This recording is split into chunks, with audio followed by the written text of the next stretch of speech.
All right, friends. So I have this fully executed agreement email that I just sent out. And the next thing on my master checklist is to create a My Deal sheet.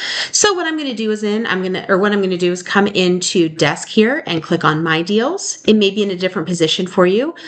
And once everything comes up, then I am going to come on now. There we go. My listing has accepted an offer. So I'm going to click that. This is going to be a sale and click OK. And then basically it's just following the steps and transferring a lot of the information from the sales agreement to this property. So this property is the one on Hutter. Let's find that first. Here we are. So it's going to pre-fill in a lot of the information. I'm going to click next.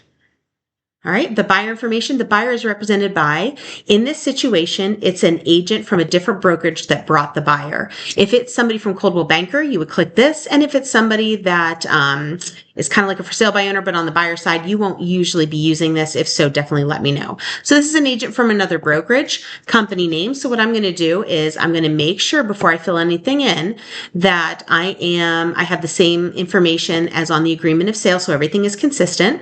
So this is Angie and Kevin Popa from Keller Williams. So company name, Keller Williams.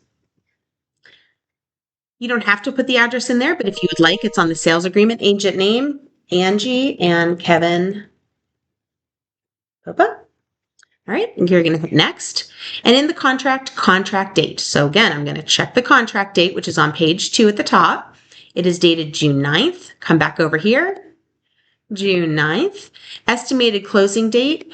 Check the sales agreement, and that's on page 2. July 24th is our estimated closing date. So July 24th. And the sales price. Check the contract to make sure everything's consistent. $224,000.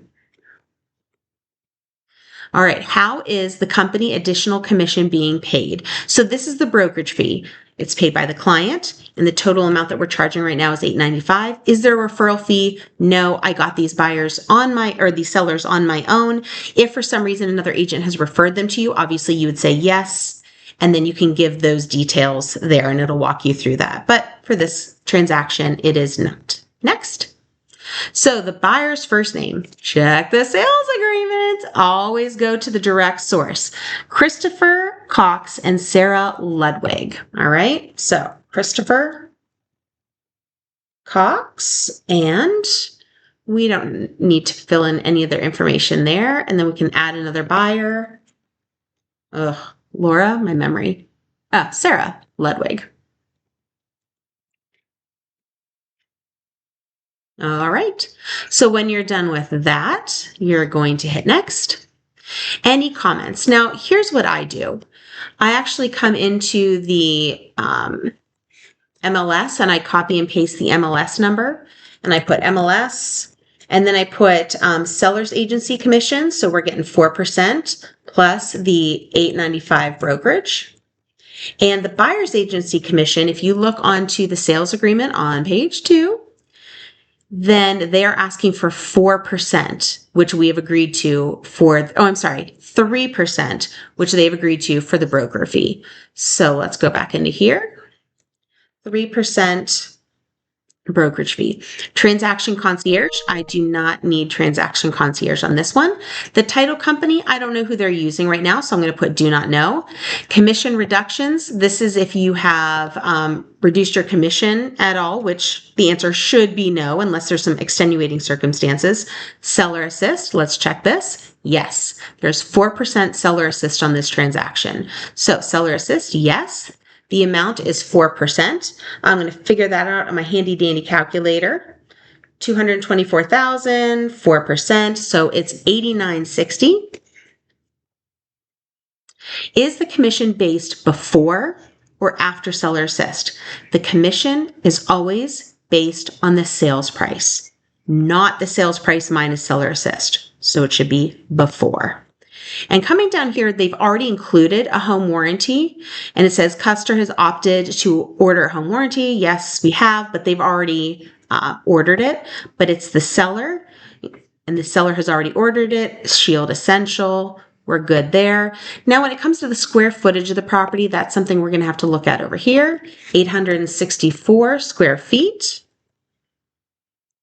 All right, everything looks good there. I'm going to make sure that these are checked so that way I get the confirmation when it goes through.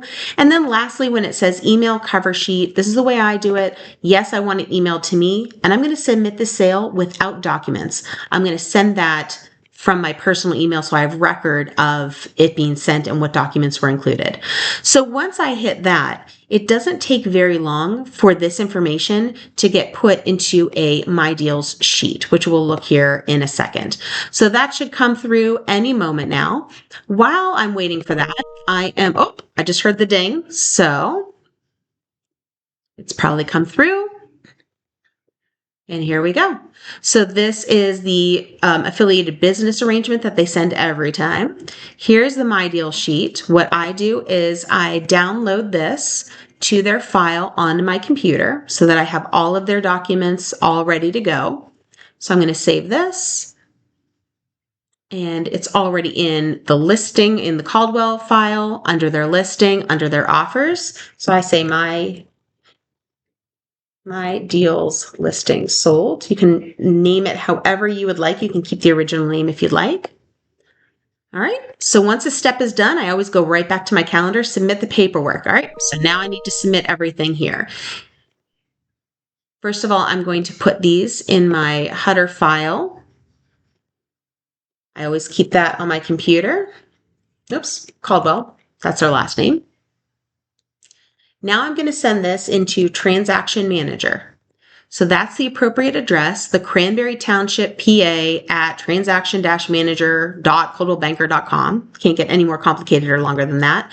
Now we put in the code for the subject line so they know which property this is designated to. And this is LS, which means listing sold. And then I always come into the multi-list to copy the address exactly how it appears there. Come back into my email. Okay, so listing sold, 310 Hutter Avenue.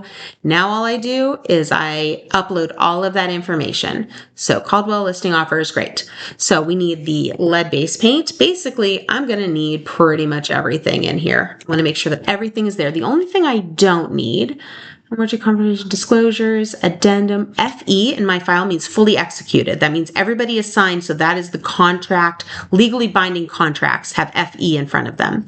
My Deals, oil, gas, and mineral, pre-approval, inspection report. The only thing I don't need is this original offer that came through because we actually have a signed copy right there. So I prefer to just have the signed copy in my inbox. So once those upload, I'm going to hit send.